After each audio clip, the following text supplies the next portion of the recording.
రావులపాలెం అనే ఊరిలో సరోజమ్మ అనే పెద్దవిడుండేది. సరోజమ్మది ఉమ్మడి కుటుంబం. కుటుంబ బాధ్యత మొత్తం పెద్ద కోడలు కాంచన చూసుకునేది. ఇక ఇంటికి కావలసిన వస్తువులన్నీ సరోజమ్మే దగ్గరుండి తీసుకొచ్చేది. అలా కొనసాగుతున్న ఆ కుటుంబంలో నెలలో 1వ తేదీ వచ్చిందంటే చాలు సంబరంగా ఉంటుంది. అందరూ తమ తమ జీతాలు తీసుకొచ్చి సరోజమ్మకిస్తుంటారు. అలా ఒకరోజు, అందరూ వచ్చేసినట్టేగా, ఇక మొదలెట్టేద్దాం. ముందుగా ఎవండి మీరు? ఆ వస్తున్నాను సరోజ. ముందు నన్నే పిలుస్తావని నాకు తెలుసులే. ఇదిగో నా జీతం డబ్బు తీసుకో. ఏంటండి కాస్త తగ్గినట్టుగా ఉన్నాయి? నాకు తెలిసి మీరేం ఖర్చు చేయలేదు కదా. అయినా డబ్బులెందుకు తక్కువగా ఉన్నాయి? అది సరోజ, మొన్న నీకు గుర్తు చేశాను కదా, నేను పనిచేసే చోట రోజు మధ్యాహ్నం భోజనం తింటున్నాను. అందుకు కాస్త డబ్బు ఖర్చయింది. అవి పోగా మిగిలిన డబ్బులు ఇవే. సర్లేండి. ఇక పెద్దోడా రవి, నీ జీతం డబ్బులివ్వు. ఇవిగోమ్మా, నేను కూడా మధ్యాహ్నం పూట ఒక హోటల్లో తింటున్నాను. ఇక సాయంత్రం అయితే నాతో పనిచేసే వాళ్లతో కలిసి చిరుతిళ్ళు తింటున్నాను. వాటికి ఖర్చులు పోగా మిగిలిన డబ్బులు తీసుకోమ్మా. ఏంటండి మీరు? నేను చాలాసార్లు చెప్పాను కదా క్యారేజీ చేసిస్తానని, కానీ మీరు వినిపించుకుంటే కదా ఎప్పుడు చూసినా వద్దని చెప్తారు. రోజు నేను చేసే వంటలు తీసుకెళ్తే మీకు చాలా డబ్బులు మిగులుతాయి కదా. ఆ డబ్బుతో నాకు ఒక చీర కొనిపెట్టి ఉండొచ్చు. నా మాట అస్సలు వినరు కదా మీరు. అబ్బబ్బా, అమ్మ ముందేంటే నువ్వు? అవన్నీ మన గదిలో మాట్లాడుకోవచ్చు కదా. ఒరేయ్ రవి, నా ముందే కోడల్ని బెదిరిస్తున్నావేంటి? తను చెప్పింది కూడా నిజమే కదా. అలా చేసుంటే కాస్త డబ్బు మిగిలుండేది కదా. అమ్మా, నాకిలా తీరిగ్గా మాట్లాడేంత సమయం లేదు. అవతల నేను ఉద్యోగానికెళ్ళాలి. సమయం అవుతుంది. రాత్రికొచ్చాక తింటూ మాట్లాడుకుందాం. వెళ్ళొస్తా కాంచనా అంటూ రవి చకచక అక్కడి నుండి వెళ్ళిపోయాడు. రవి వెళ్లిన తరువాత చిన్న కోడలు రమ్య వచ్చి తన అత్తకి డబ్బిస్తుంది. తను కూడా మధ్యాహ్నం భోజనానికి డబ్బు ఖర్చయిందని చెప్తుంది. ఇక అందరూ అలా చెప్పడంతో సరోజమ్మకి కోపమొచ్చింది.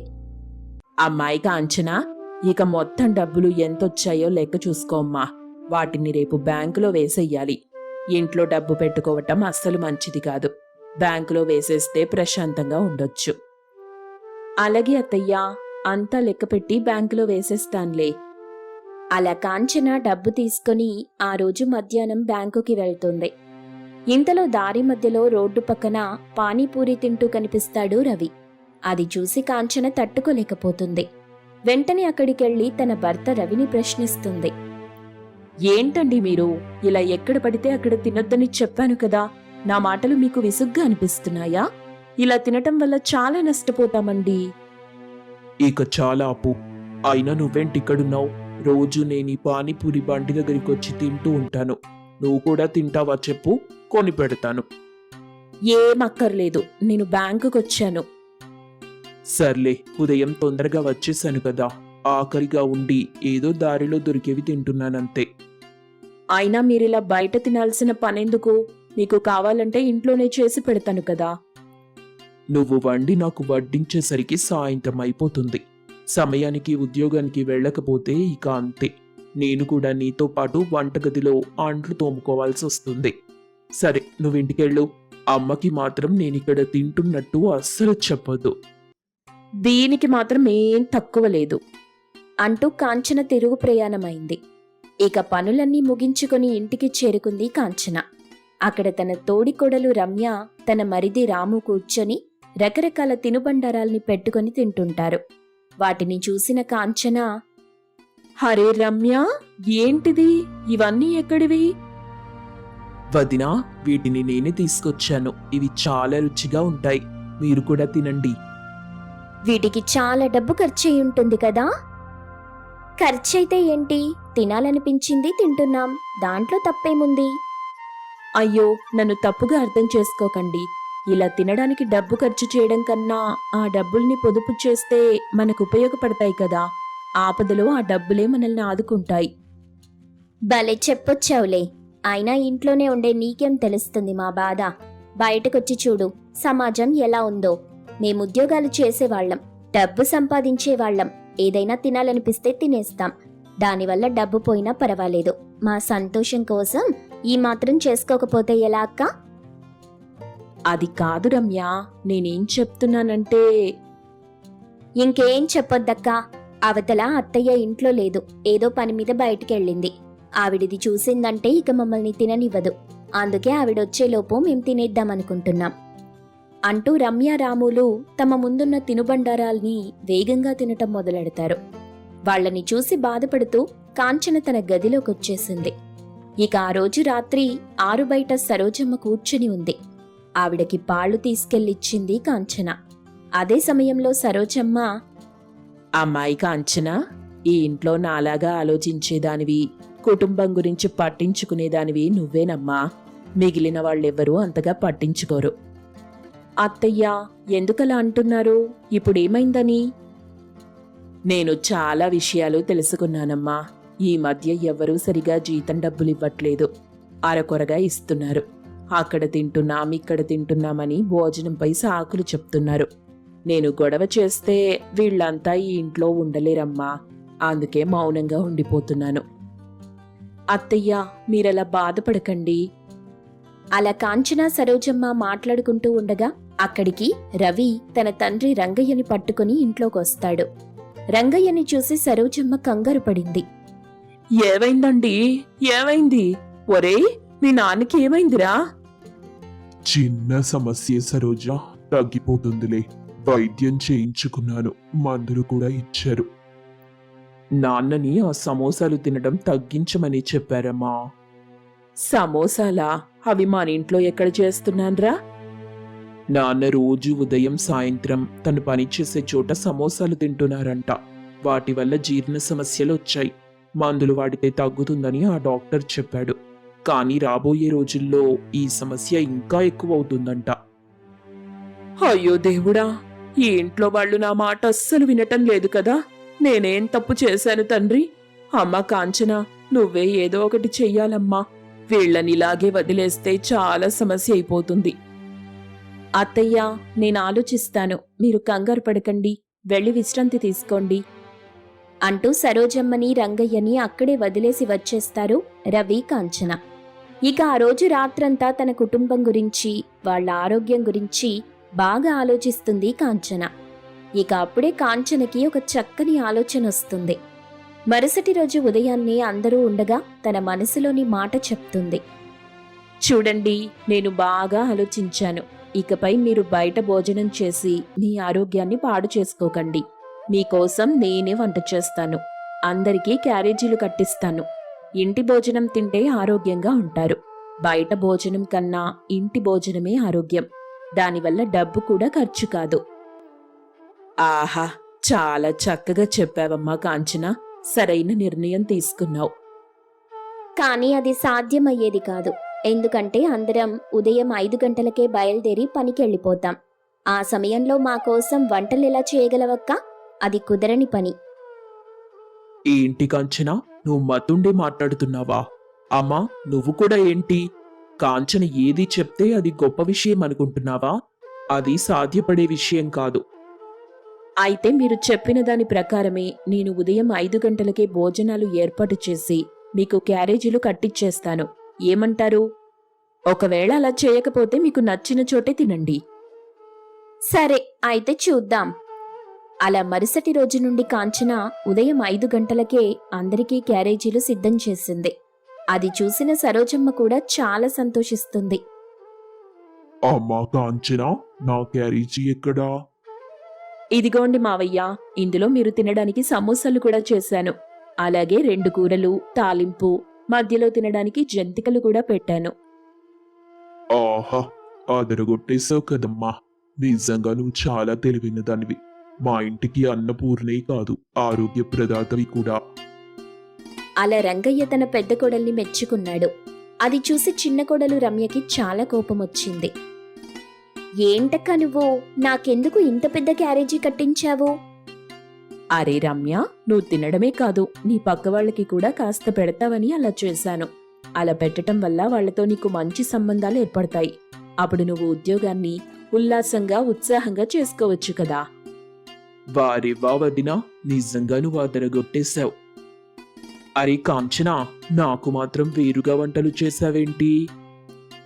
చూడండి, మీకు బీపీ ఉంది, కాస్త ఉప్పు కారాలు తగ్గించి వంటలు చేయాలి, అందుకే మీకు ప్రత్యేకంగా చేశాను. ఇకపై మీరు ఆ పానీపూరి బండి దగ్గర అస్సలు కనిపించకండి. మరి పానీపూరి తినాలనిపిస్తే ఏం చెయ్యాలి? అది కూడా సిద్ధం చేసేశాను, మీరేం కంగారు పడాల్సిన పని లేదు. సాయంత్రం ఇంటికొచ్చి పానీపూరి తినండి. అలా ఒక్కొక్కరికి క్యారేజీలు కట్టి ఇంటి నుండి పంపిస్తుంది కాంచన. తన కోడల్ని చూసి సరోజమ్మ గర్వపడుతుంది. అమ్మా కాంచన, నిజంగా నువ్వు చాలా తెలివైన దానివమ్మా. అటు కుటుంబాన్ని ఇటు వాళ్ళ ఆరోగ్యాన్ని చక్కగా చూసుకున్నావు. నిన్ను చూస్తుంటే నాకు చాలా ముచ్చటేస్తుంది. అత్తయ్య, ఇకపై ప్రతి నెల జీతం డబ్బుల కోత ఉండదు. అందరూ సక్రమంగా జీతం డబ్బిస్తారు. అలాగే అందరికీ పౌష్టికాహారం చేసి వడ్డించే బాధ్యత నాది. మీరేం బాధపడకండి, నిశ్చింతగా ఉండండి. అలా కాంచన ఆ రోజు నుండి రోజూ ఉదయం 5 గంటలకే వేడివేడి వంటకాలు సిద్ధం చేసి తన కుటుంబంలోని వాళ్ళకి క్యారేజీలు కట్టి పంపుతుంది. వాళ్ళ ఆరోగ్యంపై శ్రద్ధ చూపిస్తుంది.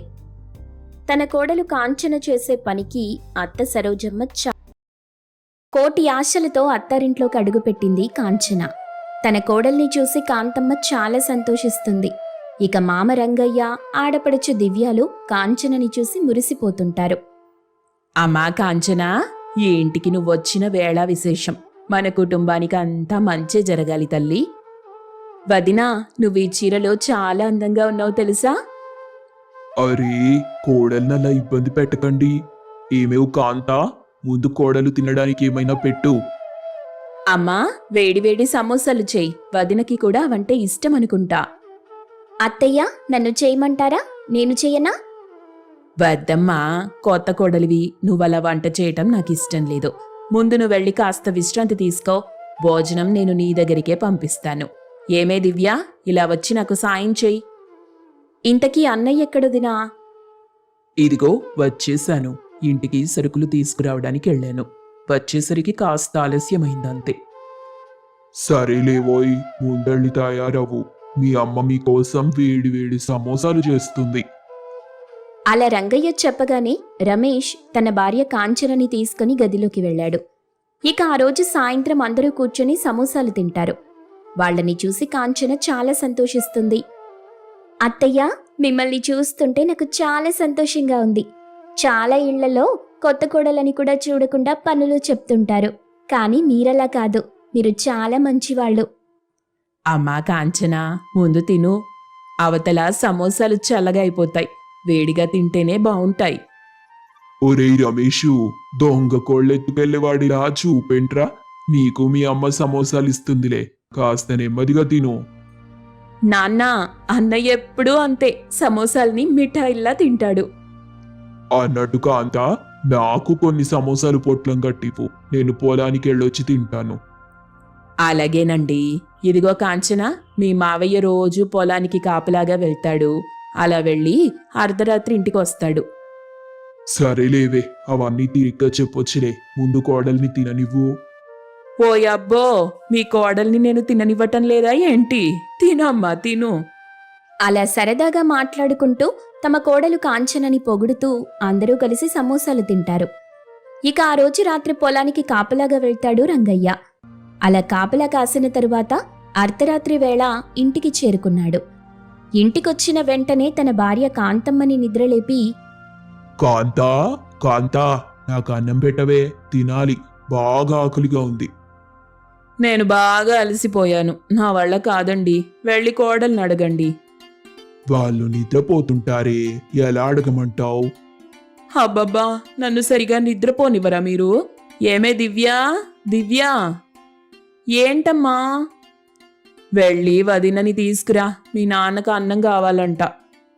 అలా దివ్య వెళ్లి నిద్రపోతున్న కాంచనని లేపింది. అర్ధరాత్రి వేళ కాంచనని దివ్య నిద్రలేపడంతో పట్టరానంత కోపం వస్తుంది. కాని మౌనంగా ఉంటుంది. వదినా, నాన్నకు ఆకలిగా ఉందంట, కాస్త అన్నముండొదినా. అలాగే, ఇప్పుడే చేస్తాన్లే అంటూ అర్ధరాత్రి వేళ పొయ్యి మండించి వంట చేయటం మొదలెడుతుంది.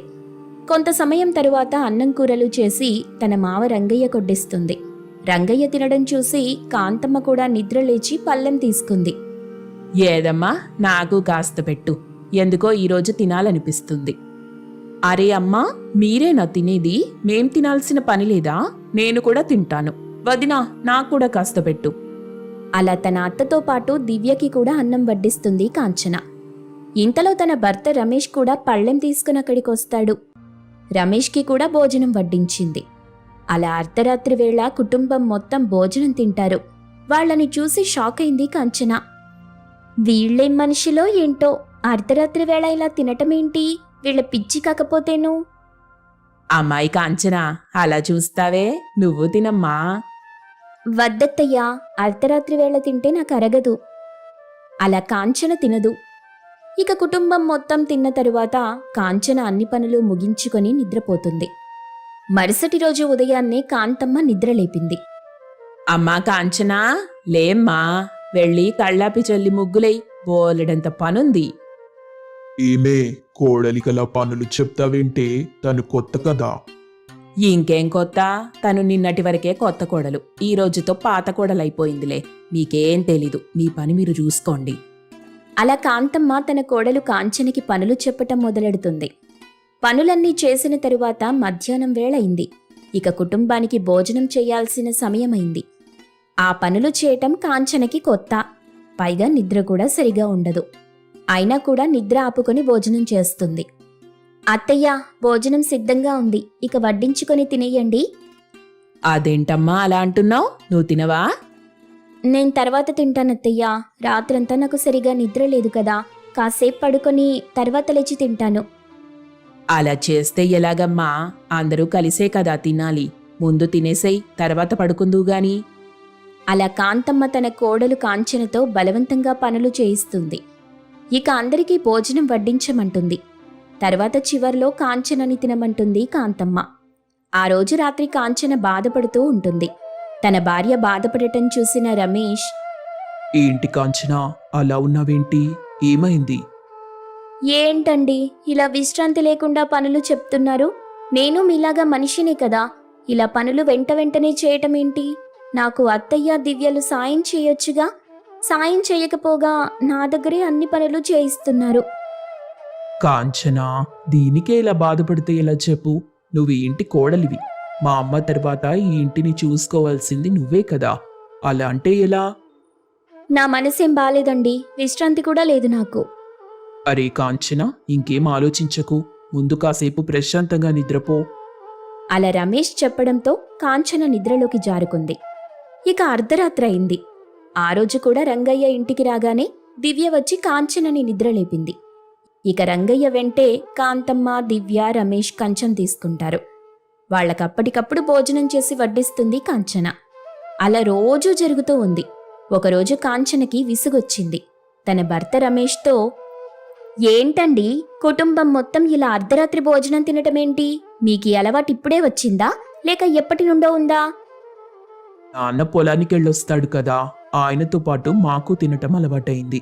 ఇది చిన్నప్పటి నుండి ఉన్న అలవాటు, అలాగే కొనసాగుతుంది. మీకేమైనా పిచ్చా? అర్ధరాత్రి తినటం వల్ల చాలా నష్టాలుంటాయి. ఆరోగ్యం చెడిపోతుంది, సమస్యలొస్తాయండి. నిద్ర కూడా సరిగా పట్టదు. నా మాట వినండి, ఆ అలవాటు మానుకుంటే బాగుంటుంది. కాంచనా, ఇదిప్పుడే కొత్తగా అలవాటైంది కాదు కదా, చిన్నప్పటి నుండి చేస్తున్న పనే. నువ్వెందుకు అలా చెప్తున్నావు? అవునులే, ఎక్కడ పని చేయాల్సి వస్తుందోనని భయం కదా నీకు. ఇలా పనులెగ్గొట్టడానికి అలా చెప్తున్నావులే. అయ్యో నిజమండి, నా మాట వినండి. రాత్రి సమయంలో తినటం ప్రమాదకరం. అలా కాంచన అనగానే రమేష్ కోపంగా అక్కడి నుండి వెళ్ళిపోతాడు. రమేష్ వెళ్ళిన తరువాత కాంచన తన గురించి తనే బాధపడుతూ ఏడుస్తుంది. దేవుడా, ఏంటి స్వామి ఇలాంటి కుటుంబాన్నిచ్చావు? నన్ను అర్థం చేసుకునే వాళ్లే లేరా ఇక్కడ? నేనేం తప్పు చేశాను? బ్రతికినంతకాలం ఇలా చెయ్యాల్సిందేనా? గొడ్డు చాకిరీ చేస్తూ బ్రతకాల్సిందేనా? అలా కాంచన తన గురించి ఆలోచిస్తూ బాధపడుతుంది. ఇక ఆ రోజు అర్ధరాత్రి ఇంటికి రావాల్సిన రంగయ్య రాలేదు. చాలాసేపు చూసిన తరువాత అందరూ కలిసి ఆయన్ని వెతుకుతారు. వెతుకుతూ ఉంటే పొలాల మధ్య పడున్నాడు రంగయ్య. అయ్యో, ఏమైందండి? ఏం జరిగింది? అమ్మా అలా అరవకు. తొందరగా ఏదో ఒకటి చెయ్యన్నయ్యా, నాన్నకేమైంది? కళ్ళు తిరిగి పడిపోయినట్టున్నాడు. మొహంపై కాస్త నీళ్లు చల్లండి. వెంటనే అక్కడున్న నీళ్లు తెచ్చి రంగయ్య మొహంపై పోశారు. కళ్ళు తెరిచిన రంగయ్య, ఛాతి మంట, గొంతులో ఇబ్బంది కలుగుతుంది. రే బాబు, తొందరగా మీ నాన్నని ఆసుపత్రికి తీసుకెళ్లరా. అవసరం లేదత్తయ్యా, మావయ్యకి ఛాతిలో మంటగా ఉంది, కాస్త వేణీళ్ళిస్తే సరిపోతుంది, ఇంటికి పదండి అంటూ రంగయ్యని ఇంటికి తీసుకెళ్తారు. వేన్నీళ్లు తాగిన తరువాత కాస్త ప్రశాంతంగా ఉంది రంగయ్యకి. ఏవైందమ్మా మీ మావయ్యకి? వేడి నీళ్లు తాగగానే బాగా కుదుటపడిందే. చూడండత్తయ్యా, రాత్రిపూట తినటం చాలా చెడ్డ అలవాటు. దానివల్ల బీపీ, షుగర్ వచ్చే ప్రమాదం ఉంది. అంతేకాదు, శరీరంలో కొవ్వు శాతం పెరిగిపోతుంది. దానివల్ల బరువు కూడా బాగా పెరుగుతారు. గుండె సంబంధిత వ్యాధులొచ్చే అవకాశం ఉంది. ఇదంతా నేను రాత్రిపూట భోజనం చేసే పని తప్పించుకోవడానికి చెప్పట్లేదు. మీరంతా బావుండాలన్న ఆశతో చెప్తున్నాను. నిజమేనమ్మా, ఈ మధ్య నాకు కూడా ఛాతిలో మంట వస్తే ఆసుపత్రికి వెళ్ళాను. వైద్యులు కూడా ఇదే మాట చెప్పారు. అయ్యో, నేను చేసిన పని వల్ల మీరంతా ఇబ్బంది పడుతున్నారా? నేను చాలా తప్పు చేశాను. అర్ధరాత్రి తినే అలవాటు చేసింది నేనే. నా వల్ల మీరంతా ఇబ్బంది పడుతున్నారు. మావయ్య, మీరలా బాధపడితే ఎలా చెప్పండి? అందరి సమస్యలు తీరవు కదా. ఇకనైనా అందరం అర్ధరాత్రి పూట తినడం ఆపుదాం. ఆరోగ్యవంతమైన జీవితానికి 3 పూటల మాత్రమే తినటం అలవాటు చేసుకుందాం. అలాగేనమ్మా, మేం చేసిన తప్పును నువ్వు సరిదిద్దుతున్నావు. చాలా సంతోషంగా ఉంది. ఇకపై ఈ కుటుంబ బాధ్యతలు నీవే కాంచనా అంటూ తన వద్ద ఉన్న తాళాలు కాంచనకిస్తుంది కాంతమ్మ. ఇక ఆ రోజు నుండి అర్ధరాత్రి పూట తినే అలవాటు మానుకుంది కాంచన కుటుంబం.